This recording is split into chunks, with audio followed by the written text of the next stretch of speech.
სომხეთის სხვა ქვეყანაა. სომხეთის სახელმწიფოებრიობა არ არსებობდა 800 წელი. სომხეთი შედიოდა, ითვლებოდა, რომ შედის საქართველოს სამეფოში. სომეხი თავადაზნაურობა, როცა რუსეთში შევედით, სულ ყველანი რუსეთის იმპერიაში, სომხეთის თავადაზნაურობა საქართველოს სახელით იყო იქ შესული.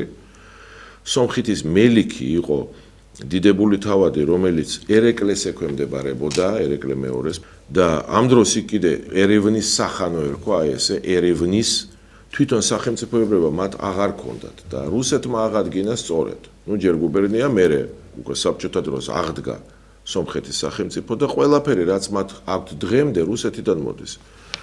არსებობს კავშირი რუსეთი, ბელორუსია, ყაზახეთი, სომხეთი, ამ კავშირს აქვს ფულადი ბრუნვა და ამ მთელი ფულადი ბრუნვის 0.18% საჩუქრად მიდის სომხეთთან. ეს უზარმაზარი თანხაა. დღესაც სომხეთი ამ ფულით ცხოვრობს.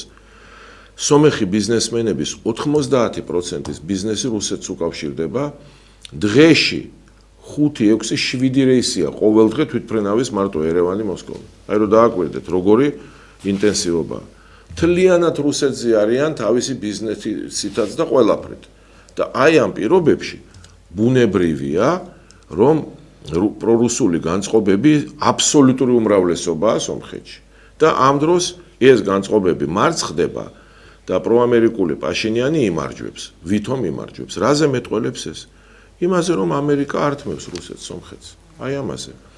იმაზე, რომ რუსეთი ამერიკამ და დასავლეთმა ყველა მხრიდან შეავიწროვა. გინდა ირანისაც გავლენა აქვს დიდი რუსეთს. ირანი დამარცხებულია.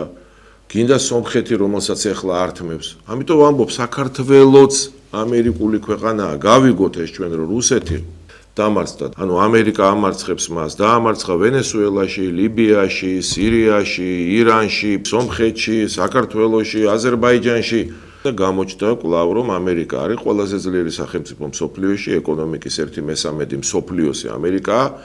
ამერიკას და ევროპას ეკონომიკის 56% მაინც ეკუთვნის მთელი მსოფლიოსი და ამერიკას მარტო ძალუც აი ამდენი რამ გააკეთოს. ეს უნდა დავინახოთ ჩვენ და რატო ამ მნიშვნელოვანი ეს ანალიზი, რომ ჩვენი მომავალი, ჩვენი საქართველოსი, ჩვენი ნაბიჯები გონიურულობა უნდა გამოვიჩინოთ და აი ამის გათვალისწინებით უნდა ავაგოთ.